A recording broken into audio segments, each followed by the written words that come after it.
सभी विद्यार्थियों का एसए चिल्ड्रन अकेडमी रावला के ऑनलाइन प्लेटफॉर्म पे स्वागत है। तो कक्षा 12 और विषय भूगोल की बात करें, अध्याय चल रहा है हमारा चौथा। अध्याय कौन सा चल रहा है? चौथा। और इस अध्याय में बात करेंगे विश्व जनसंख्या की जो संरचना है उसके बारे में हम टॉपिक पढ़ रहे हैं और पार्ट नंबर 3 पढ़ रहे हैं। पार्ट नंबर 3 पढ़ रहे हैं। इसमें क्या है, हम पढ़ेंगे साक्षरता। पहले हमने दो टॉपिक पढ़े, एक तो आयु वर्ग और दूसरा हमने लिंगानुपात पढ़ा। तीसरा आता है साक्षरता। ये साक्षरता समझ सकते हो, जिस बालक को या व्यक्ति को जिसकी उम्र 7 वर्ष से ऊपर है, जिसको पढ़ने लिखने का ज्ञान है, अक्षर ज्ञान है, वो किस श्रेणी में आता है? साक्षरता की श्रेणी में आता है। ठीक है, तो हम इसमें बात करेंगे शिक्षा। साक्षरता समझे शिक्षा जो आज हम ले रहे हैं, इसके पहलुओं पे बात करेंगे, क्या कुछ है, क्या सिस्टम था साक्षरता के बारे में। ठीक है, तो देखिए शिक्षा के स्तर की बात करें तो इस शिक्षा से क्या होता है? सबसे ज्यादा विकास होता है। आपको पता है, शिक्षित व्यक्ति है तो उसके व्यवहार में परिवर्तन आएगा, वो अपने समाज में सामाजिक है, आर्थिक, राजनीतिक दृष्टि से उसका परिवार क्या होगा?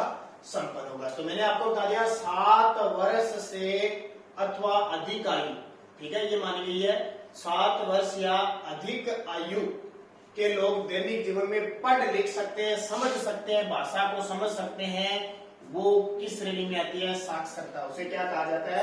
साक्षरता कहा जाता है। तो जिस देश की साक्षरता ज्यादा होगी उस देश का आर्थिक, सामाजिक, राजनीतिक सारा विकास क्या होगा? विश्वसनीय होगा। तो ये जनगणना औसत आय के आधार पर ज्ञात की जाती है साक्षरता।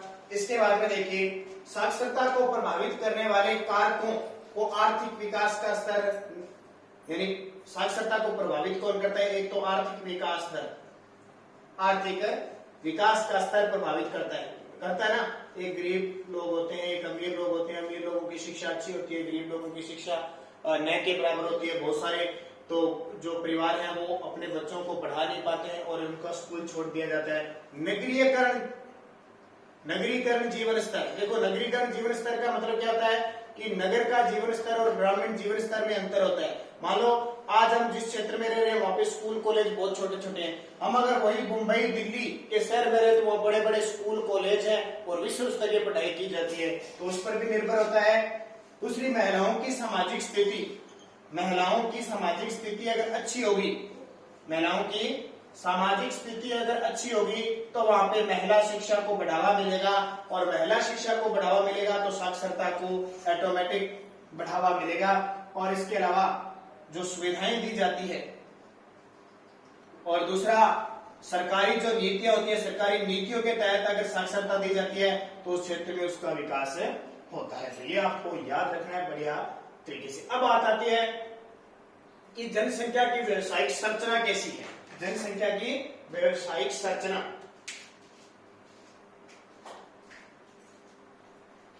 ठीक है, तो ये साक्षरता दर थोड़ी बहुत है, आपको ज्यादा पढ़ने की जरूरत नहीं है। जैसे यहाँ दे रखा है, कुछ पॉइंट दे रखे हैं। विकासशील अल्प विकसित देश, थोड़ा सा आपको पॉइंट ऑफ से बता देता हूं।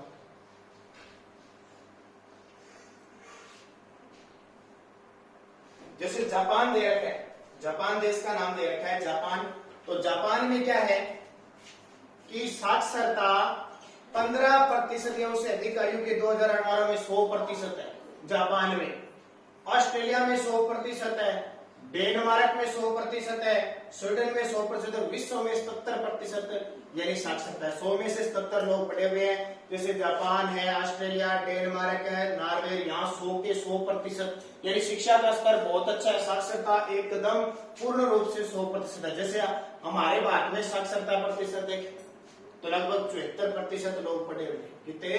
74। और विश्व में कितने पढ़े हुए हैं? 77% लोग पढ़े। अब जनसंख्या की व्यावसायिक संरचना में देखो, जनसंख्या की व्यावसायिक संरचना, तो ये पार्ट हमारा क्लियर होता जा रहा है। जनसंख्या की व्यावसायिक संरचना, जनसंख्या की व्यावसायिक संरचना, ये क्या है? देख, तो व्यावसायिक संरचना के अंदर जनसंख्या में कुल कार्यरत जनसंख्या, कार्यरत का मतलब जो कार्य कर रही है, उद्योगों में मजदूरी कर रही है, खेतों में काम कर रही है, खानों में काम कर रही है, अलग है। ठीक है, कि कितनी प्रतिशत है जनसंख्या वो कार्यरत है, कामों में संलग्न है, कार्यों में संलग्न है, लगी हुई है, उस आधार पे ज्ञात किया जाता है। अब देखो संयुक्त राष्ट्र संघ, संयुक्त राष्ट्र संघ के अनुसार ये विश्व की एक संस्था है, बहुत बड़ी, अमेरिका के अंदर है, वाशिंगटन, न्यूयॉर्क के अंदर, इसका मुख्यालय कहां पे है? न्यूयॉर्क। संयुक्त राष्ट्र संघ जिसकी स्थापना 24 अक्टूबर 1945 को हुई थी, इसकी हम आगे चर्चा करेंगे, आगे पाठ आएंगे उसमें सारी चर्चा करेंगे। ये अलग अलग रिपोर्टें जारी करता है, इसकी हाथ में होती है, अलग अलग सर्वेक्षण किया जाता है। तो संयुक्त राष्ट्र संघ के अनुसार कई प्रकार के व्यवसायिक वर्ग होते हैं, व्यावसायिक वर्ग कई प्रकार के होते हैं। देखो व्यवसायिक मतलब जो जनसंख्या वो अलग अलग कामों में लगी होती है। जैसे मान लो कुछ लोग कृषि करते हैं, कुछ लोग वानिकी यानी वनों का काम करते हैं, जंगलों में रहते हैं, वन लगाते हैं, पेड़ पौधे चुगते हैं। कुछ लोग आखेट करते हैं, बहुत कम है वैसे आखेट करने वाले, प्रतिबंध लग चुका है लेकिन फिर भी होते हैं। कुछ लोग मछली पालन करते हैं, मत्स्य पालन, मत्स्य पालन करते हैं कुछ लोग पशुपालन करते हैं, कुछ लोग खानों में काम करते हैं, खनन क्षेत्र में काम करते हैं, और कई उत्खनन करते हैं। उत्खनन का मतलब क्या होता है? खानों से लाई गई जो विषय वस्तु होती है, अयस्क होता है, उसको दोबारा शुद्ध करना। कुछ विनिर्माण उद्योग में काम करते हैं, यानी कच्चे माल को जब उद्योगों में लाया जाता है वहां भी बहुत सारे लोग होते हैं। कार्य, निर्माण कार्य, कोई भी निर्माण कार्य हो उसमें होते हैं। बिजली, गैस, जल, अलग अलग बहुत सारे विभाग है, सारे काम करते हैं ना। चिकित्सा जिसको हम कहते हैं स्वास्थ्य सेवाएं, वाणिज्य, परिवहन, वाणिज्य, परिवहन, भंडारण,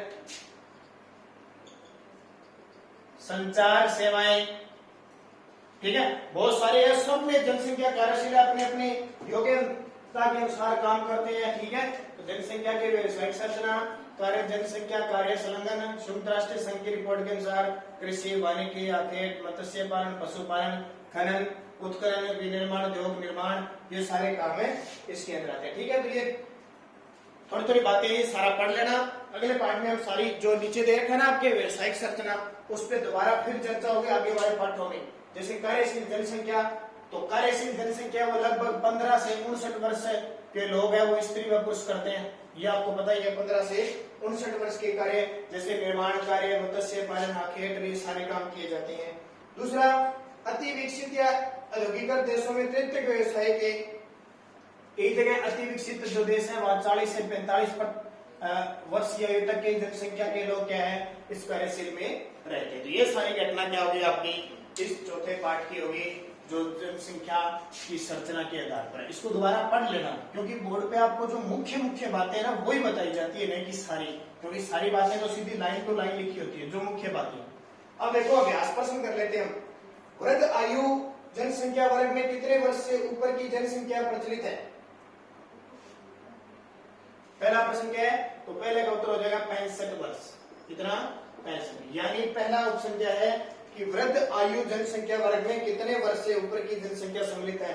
तो आयु वर्ग पढ़ा था ना आपने, 0 से 14, 15 से जो 64 और 65 वर्ष। दूसरे का उत्तर देखो, विश्व के सर्वाधिक वृद्ध व्यक्तियों का प्रतिशत किस देश में? सबसे ज्यादा बूढ़े लोग कहां पाए जाते हैं? जापान में। तो इसका उत्तर क्या हो जाएगा? बी उत्तर हो जाएगा इसका बैग, और इसका उत्तर हो जाएगा बैग। तीसरा प्रश्न देखो, विश्व में किस आयु वर्ग का प्रतिशत सर्वाधिक है? तो जाहिर सी बात है विश्व में 25 से 54, 25 से 54 वर्ष। तो 6 इसका सही हो जाएगा। अब ध्यान रखना, आप सोचोगे कि ये तो आपने गलत बता दिया, 15 से 64 होना चाहिए। तो ऑप्शन देखो 65 से अधिक है, 0 से 14, और तीसरा ऑप्शन 25 से 54 ही, तो वो सही करना पड़ेगा। चौथा प्रश्न देखो, 100% साक्षरता वाला देश कौन सा इनमें से? जापान, भारत, चीन, यूएसए। तो जापान है 100% यहाँ पे साक्षरता है, भारत में तो है नहीं, भारत में तो 74% के आसपास। पांचवा, उच्च नगरीय जनसंख्या किस देश में पाई जाती है? तो उच्च नगरीय जनसंख्या सिंगापुर में पाई जाती है। कहां पाई जाती है? सिंगापुर देश है एशिया महाद्वीप में। तो ये तो ए का ए उत्तर हो जाएगा और इसका हो जाएगा ब। फिर प्रश्न देखो, आयु वर्ग के अनुसार किस वर्ग में सर्वाधिक जनसंख्या पाई जाती है? आयु वर्ग के अनुसार किस वर्ग में सर्वाधिक जनसंख्या पाई जाती है? तो हम अभी पढ़ के आए हैं आयु वर्ग तीनों, ठीक है। तो हमने जो आंकड़ा पढ़ा था किस हिसाब से पढ़ा था? तो सबसे ज्यादा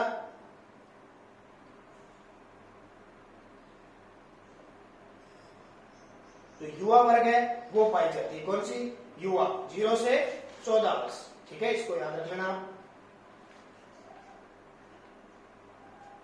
क्योंकि दो आंकड़े दे रखे हैं आपकी किताब में, एक दो आंकड़े दे रखे हैं, तो आपको एक ही आंकड़ा याद करना है, क्योंकि विश्व की कुल जनसंख्या का 35% युवा वर्ग है।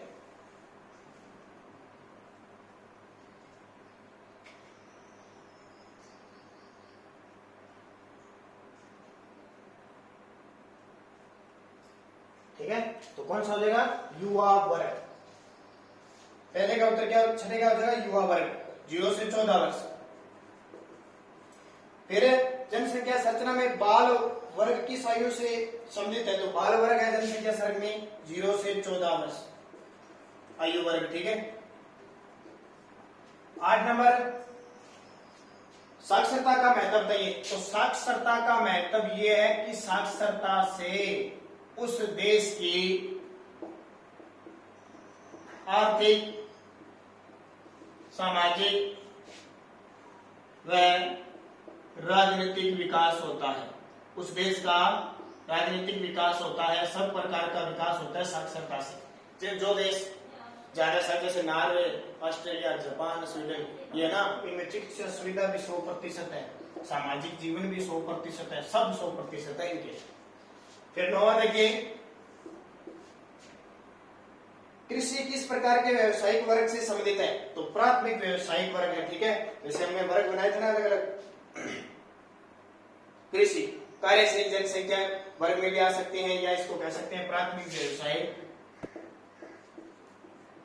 व्यवसाय के अंदर लिख सकते हो, ठीक है, क्योंकि आगे पढ़ेंगे हम प्राथमिक, द्वितीय, तृतीय सारे। और विश्व में सर्वाधिक नगरीय जनसंख्या किस महाद्वीप में? विश्व में सर्वाधिक नगरीय जनसंख्या, तो हमने कहा पढ़ी थी सर्वाधिक नगरीय जनसंख्या किस महाद्वीप में पढ़ी थी? तो देखिए एशिया में 138 करोड़ में है और ग्रामीण 229, तो सबसे ज्यादा नगरीय भी कहां पे है? एशिया के अंदर है।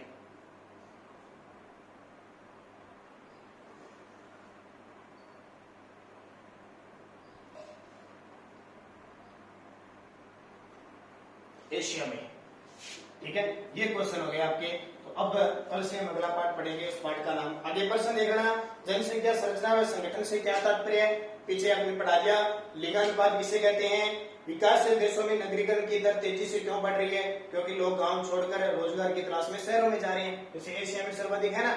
और आयु संरचना का क्या महत्व है? अभी जो हमने आयु वर्ग पढ़े थे उनकी महत्व क्या है? अलग अलग आयु वर्ग के अलग अलग कामों में लगे हुए हैं, अलग अलग उनका कार्य है, उस प्रकार। और ये बड़े प्रश्न है, बड़े प्रश्न कर लोगे तो सारे याद है।